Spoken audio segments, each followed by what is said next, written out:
Franklintown residents said that they are afraid of the police. This is Undiluted News. Mikey Bones reporting. Residents of Franklintown in Kingston said that they are growing fearful and frustrated with what they describe as unwarranted police brutality and harassment. They said that there have been a number of recent killings in the community following confrontation with the security forces. In the latest incident, residents said a man was killed Thursday on Somerset Avenue following an alleged confrontation with the police. Another man was killed in a fatal police shooting in the community last week as well.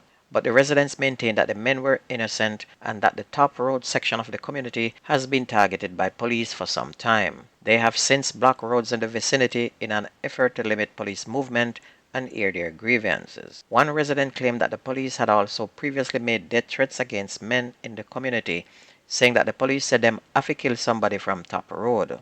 But head of the Kingston Eastern Police Division, Superintendent Tommy Lee Chambers, said she has no reports of police brutality nor the alleged killing of a man by police in the area on Thursday. Now people, that is very frightening. This is the head of the police for that division, and she said she don't know of any killing by the police in her own police division that she is in charge of. Police Commissioner, are you listening? Because this doesn't sound right at all. Meanwhile, Assistant Commissioner of Police Fitz Bailey says 4 people, including 34-year-old petty officer in the United States Navy, Leander Bradshaw, have been taken into police custody pending charges in relation to the disappearance of Philip Palwell's daughter and her mother. 10-month-old Saraya Palwell and her mother, 27-year-old Tashana Pattison, are believed to have been abducted from her home in St. Andrew on Saturday, September 9. A $500,000 reward is being offered for information that could lead for their safe return. But Assistant Commissioner of Police Fitz Bailey, in an update on Friday, said the police are looking at laying charges including kidnapping and conspiracy to murder against at least one of the 4 suspects. He said the investigation is at an advanced stage. Now, I want you to come back tomorrow and listen to my story on this update, because I have exclusive updates on the Philip Palwell story tomorrow. Motorists are expressing concern for their safety following the death of one man after a minibus ran off the road in Long Hill in St. James on Thursday. 6 others, 4 students and 2 adults, were hospitalized after the bus traveling from Cambridge to Montego Bay went over a precipice. Trishan Howard, a resident of the Cambridge St. James, said that in its current state, the roadway is in a danger for all commuters. In response, the National Works Agency has confirmed that it is awaiting funding to effect repairs to the Long Hill Main Road.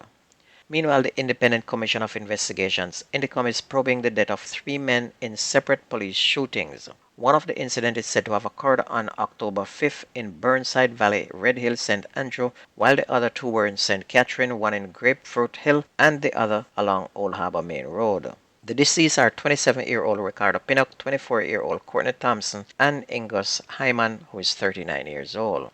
3 firearms were reported recovered, 1 from each incident scene. One is said to be a licensed firearm holder belonging to one of the deceased men. And the question is, did the police execute him because he had a gun and they did not know it was a licensed firearm, or maybe it was something else?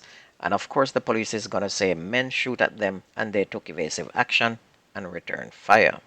INDECOM is appealing to persons with information on these 3 fatal shooting incidents to contact the Commission. And as of October 5th, 114 people have been killed in alleged confrontation with the security forces since the start of the year.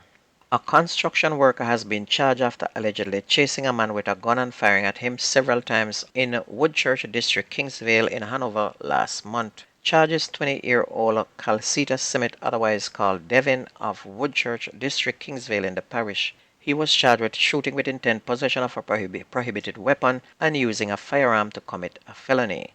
Reports are that about 8 p.m., a man was sitting at a shop when he heard an explosion and saw Simmet pointing a gun at him. He started to run and was chased by Simmet, who fired several shots at him, but he managed to escape unarmed. A report was made to the police and Simmet was arrested. Meanwhile, a man was shot dead while receiving a haircut in Brendan District in Kitson Town in St. Catherine on Saturday afternoon, and he's yet to be identified. It's reported that about 3:30 p.m., the man was in the barber's chair when he was attacked by a man who opened gunfire, hitting him in the head. Residents summoned the police, who found the man lying on his back in a pool of blood with what appeared to be gunshot wounds to the head. He was taken to the Spanish Town Hospital where he was pronounced dead. No motive has yet been established for this attack, the police said. On to sports. Inwoods High School in St. Catherine and Kellits High in Clarendon have been suspended from participating in the Manning Cup and the DaCosta Cup competition with immediate effect. Following thorough investigations and a meeting on Friday, the disciplinary committee of the Intersecondary School Sports Association issued a statement revealing that both schools had fielded ineligible players in their respective competitions, resulting in significant penalties. The statement also noted that both schools will additionally be ineligible to participate in the 2024 Manning and DaCosta Cup football competition. This marks the fourth occasion this season in which ISA has taken disciplinary action against schools for using ineligible players. Defending champions Jamaica College and Hydel both received 3 points deductions for playing ineligible players this season.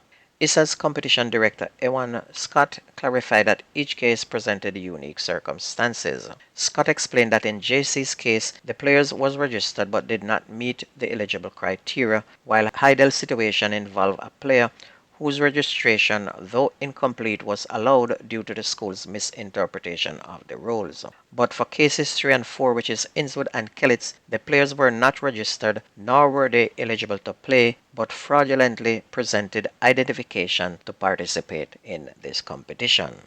Meanwhile, Heidel took a step towards qualifying for the second round of the Manning Cup with a 2-1 come-from-behind victory over former champions Calabar in their Group A encounter at Red Hills Road on Saturday. Heidel had to play almost the entire second half with 10 players as Keelan Semmet was sent off in the 54th minute after being shown a second yellow card. The victory has now moved Heidel from third to second place in the group with 12 points, which is ahead of Calabar, who are also on 12 points. However, Heidel hold a goal difference advantage of +1 over their opponents in the standing.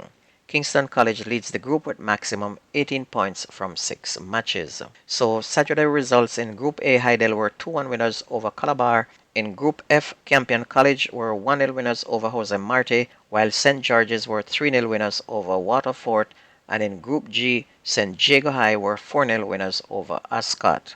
In the Costa Cup 12-time champions, Cornwall College stayed in the lead in Zone A with 20 points after repeating their first round 3-1 win over Green Pond High, while Irwin High are 2 points behind with a 2-0 win over St. James High.